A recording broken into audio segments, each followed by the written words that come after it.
Avui al Vallès Educa iniciarem el programa d'avui apropant-nos a la Fira Guiet de Granollers per veure què són i com funcionen els punts d'orientació que proporciona la Diputació de Barcelona. Al segon reportatge participarem del taller sobre ciberassetjament que organitza el Consell Comarcal del Vallès Occidental juntament amb els alumnes de l'Institut Viladecavalls. I tancarem el programa visitant l'Escola Bressol Esquits de Terrassa per conèixer el seu projecte educatiu pioner de constituir-se en una comunitat d'aprenentatge. Comencem!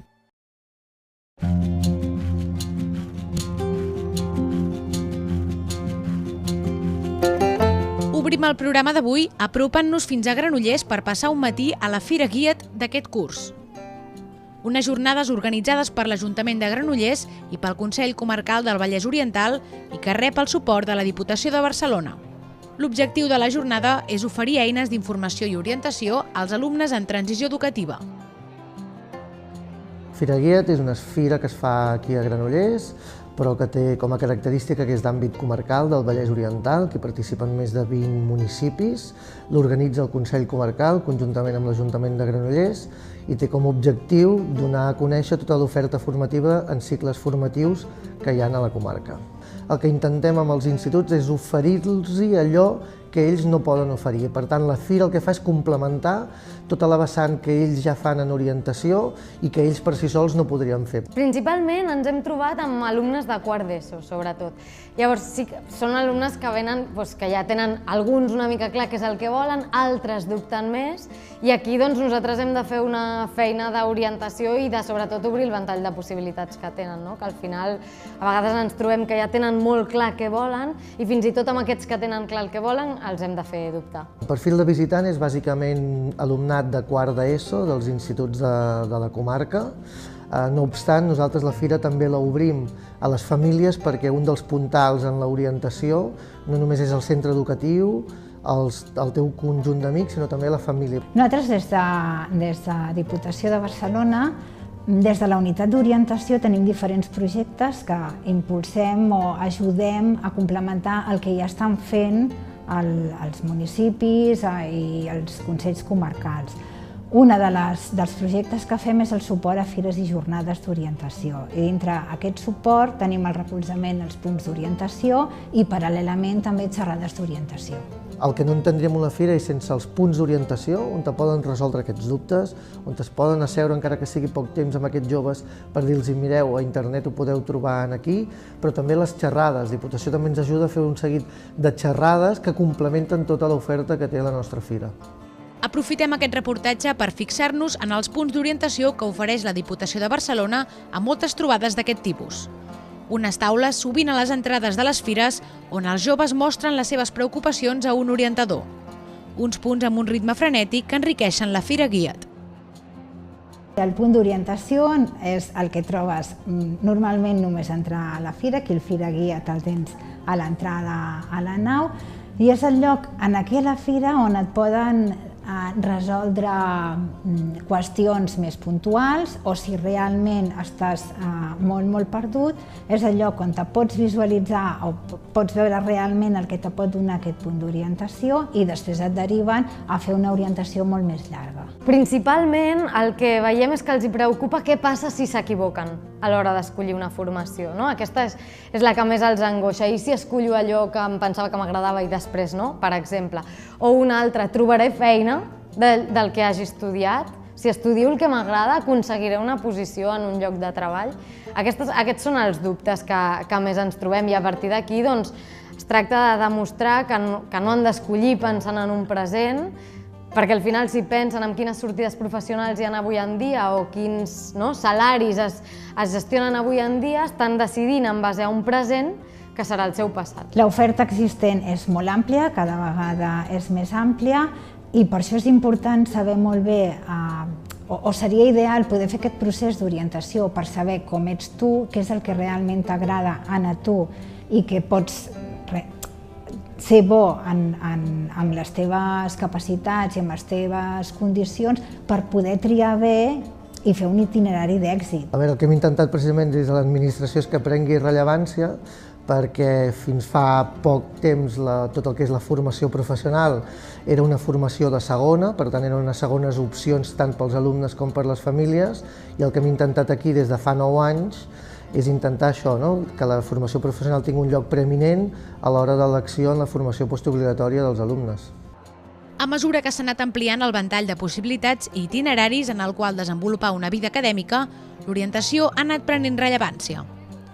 D'aquí que tota la comunitat educativa s'ha pres molt seriosament oferir als joves totes les eines possibles i un treball constant d'autoconeixement i d'informació.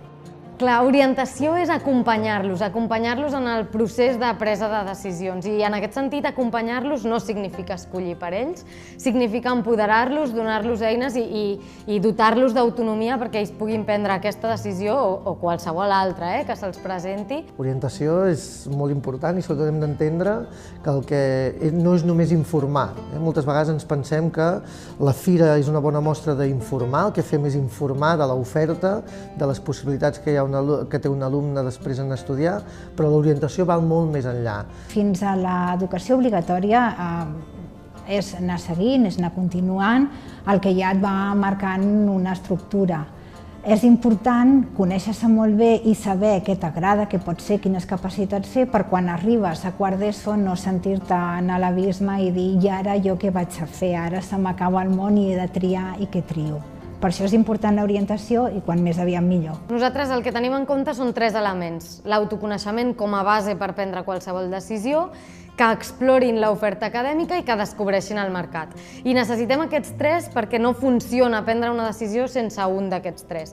Això sí, nosaltres expliquem el contingut, però són ells els que també ens han de donar material o ens han d'explicar quins interessos tenen per poder acompanyar-los una mica en aquest procés. Vindria a ser jo soc d'aquesta manera, m'agrada fer aquestes coses i no m'agrada fer aquestes altres, havia pensat en aquestes tries i l'orientador llavors és el que l'acaba d'acompanyar. Si aquestes tries poden estar bé, si pot ser que s'equivoqui o potser ha de canviar completament en funció de com és ell.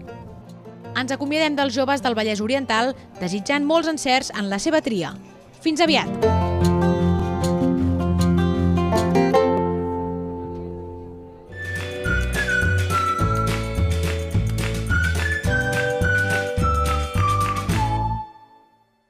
Agora Group, dedicada a la prestació de serveis municipals i d'assessoraments pràctics en tots els àmbits que afecten a la gestió de la ciutat, volem formar part dels vostres projectes sent un referent en la innovació, desenvolupament i orientació al client, recolzat en un equip humà compromès i amb la voluntat d'educar els infants. Agora Group, compromesos amb tu. Transports Urbans de Sabadell millora la seva xarxa per tal d'aconseguir uns trajectes més ràpids i directes. A més, s'han creat les línies 44 i 55, millorant la connectivitat entre barris i l'eficàcia del servei. TUS també ha posat en marxa una aplicació on indiquem el temps d'arribada de l'autobús i informació sobre les línies de la xarxa, per tal de millorar la mobilitat i comoditat de l'usuari. Connectem amb tu.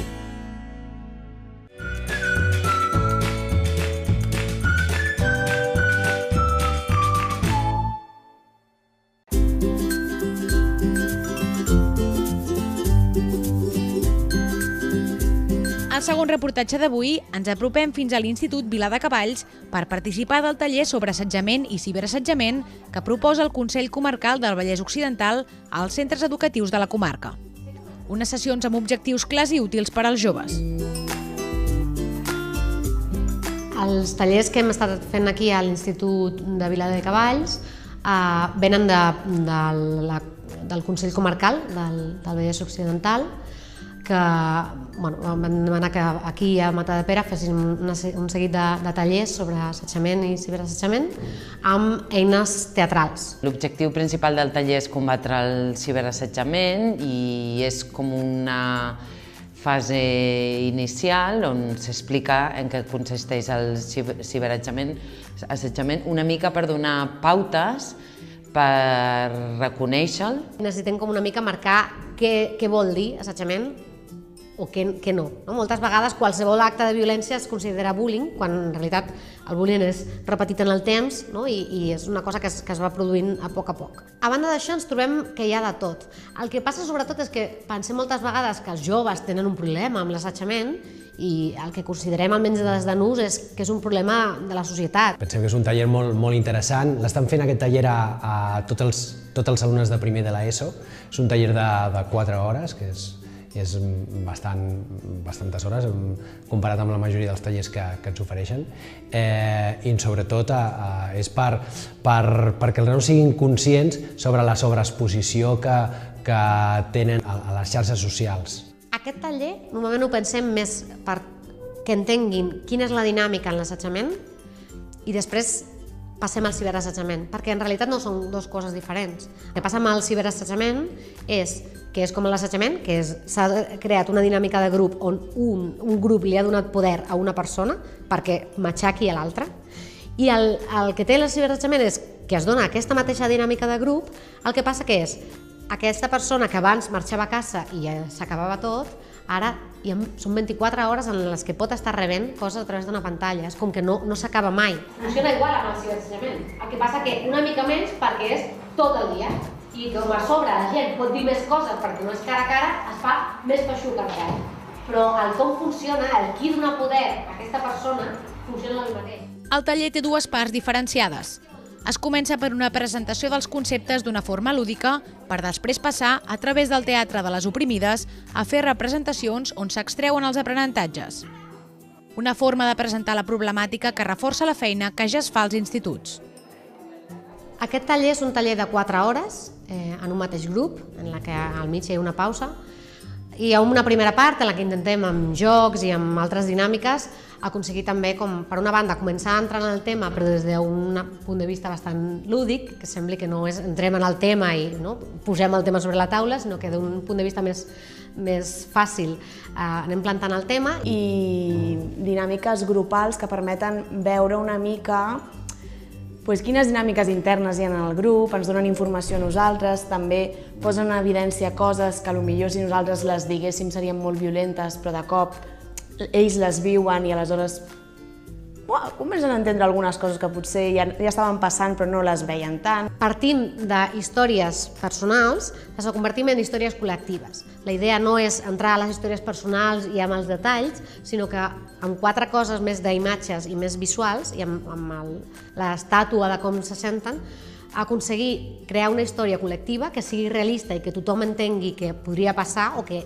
estigui present o que hagi passat, i un cop que tenim aquesta història, l'animem, li donem vida. Precisament nosaltres és un dels temes que més tenim interès, sobretot al primer cicle de l'ESO, que ja treballem dins de les tutories, i sí que és veritat que ens faltava això, que algú de fora, que no siguin només els professors, que vingui algun professional a explicar a aquests alumnes realment la preocupació que hi havia sobre aquest tema. Per nosaltres, principalment, és un reforç a la tasca que es fa i, evidentment, sempre que ve algú de fora que no és ni la família de l'alumne ni els professors, que són amb els que normalment es relaciona, sempre que no sigui el sector adult per ells coneguts, està demostradíssim que és molt més eficaç que el seu adult de referència li doni aquest missatge. Com ja vam parlar en un programa anterior amb una escola de Terrassa, l'assetjament és un tema que preocupa els professionals de l'educació. Però al mateix temps és una realitat que existeix o pot existir i, per tant, cal treballar a les aules per donar una formació integral als alumnes. És un tema que ens preocupa molt. Jo crec que fins i tot com a pare, per suposat, i com a professor i docent també.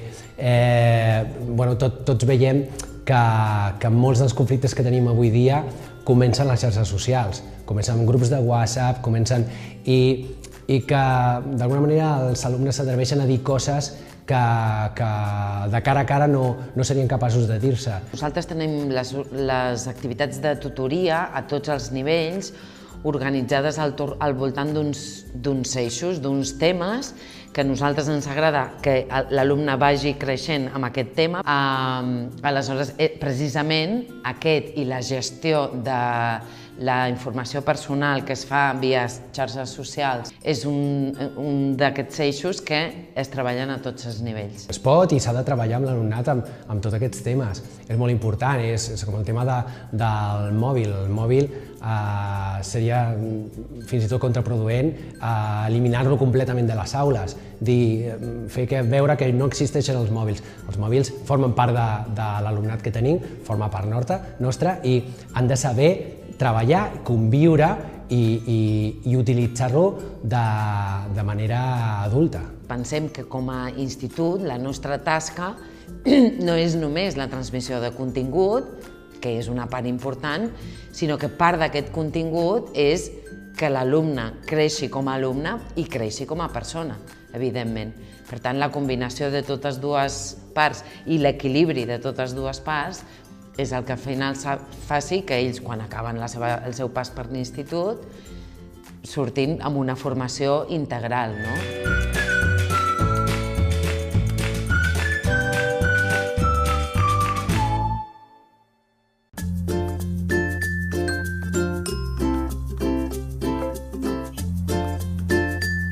Tanquem el programa d'avui anant fins a Terrassa per conèixer un projecte pioner a la nostra comarca. Concretament, visitem l'escola Bressol Les Kids, al barri de Can Parellada, que fa uns anys va decidir constituir-se com una comunitat d'aprenentatge, sent avui dia un projecte de centre molt consolidat. Nosaltres, a partir del que havíem llegit d'altres escoles de primària, els projectes de comunitats d'aprenentatge era un tema que ens atreia i, a part, era un altre objectiu per posar i per donar a l'escola, a la nostra escola. Llavors, el que vam fer és somiar i transformar l'escola en comunitat d'aprenentatge. Perquè nosaltres ja teníem molta participació a les aules esporàdiques, en famílies, però li volíem donar un cert sentit a l'escola i a la participació de les famílies. I volíem que l'entorn, el barri, la gent del barri, les famílies, qui volgués venir pogués participar del dia a dia de l'escola i dels infants. Nosaltres, com a escola Bressol, les participacions de les famílies es feien d'una manera puntual. Llavors, li hem donat un sentit a aquestes participacions. Les hem integrat dins del nostre projecte i dins de l'organització de l'escola. Llavors, aquestes participacions són una activitat més dintre de la nostra escola. En el primer moment els infants es queden com una mica parats, però tu prèviament li has explicat, vindrà la mare de la Rocío, per exemple, ve la mare de la Rocío, ve fer, doncs, explicant-nos una sessió de ioga que vol fer aquí amb nosaltres i tu li expliques. Aleshores, l'infant és perfectament capaç d'entendre i d'assimilar i de disfrutar i gaudir d'aquesta experiència. Ser una comunitat d'aprenentatge no solament implica obrir les portes de l'escola Bressol, sinó també fer partíceps dels ensenyaments a les famílies. És per això que des de l'inici del curs es convida els pares i mares dels infants a somiar al centre educatiu que volen. Primer de tot, amb els pares i les mares, durant la matrícula, expliquem el nostre projecte. Després, al setembre, també en aquesta reunió de famílies, també tornem a donar 5 cèntims sobre el nostre projecte que les famílies ja han conegut durant la matrícula. I a l'octubre donem l'oportunitat de que les famílies i qui vulgui de fora també pugui somiar sobre l'escola que vol pel seu fill. Convidarem a les famílies a somiar. A somiar què? L'escola que volen pels seus fills, que els agradaria pels seus fills, aquells somnis que tenim, que a vegades no sabem dir-los o no podem dir-los o ens fa cosa dir-los. És aquell dia el que somien l'escola que volen. I cap al novembre el que fem és recollir els somnis, fer la lectura de somnis, que tothom que vulgui està convidat a fer-la, i a partir d'aquí aquests somnis es divideixen en 3 comissions. La comissió d'aprenentatge, la de voluntariat i la comissió d'edifici i serveis. Entre tots i totes distribuïm els somnis en aquestes comissions i després es fa un pla de treball. Nosaltres tenim dos tipus de participació. Una miqueta seria la participació fixa, doncs hi ha un voluntari que ve un dia o 2 dies a la setmana, com els grups interactius o el manteniment de l'hort, o el racó de l'ordinador que tenim a la classe és com més fixa, no? I l'altra seria la participació més puntual. Un cop fet el pla de treball, surten moltes activitats que s'organitzen entre les educadores i les famílies i que enriqueixen els aprenentatges dels infants. A més, gràcies a la participació dins de l'aula de pares i mares, s'aconsegueix una varietat en les interaccions i la possibilitat de fer grups reduïts. Jo penso que té moltes avantatges.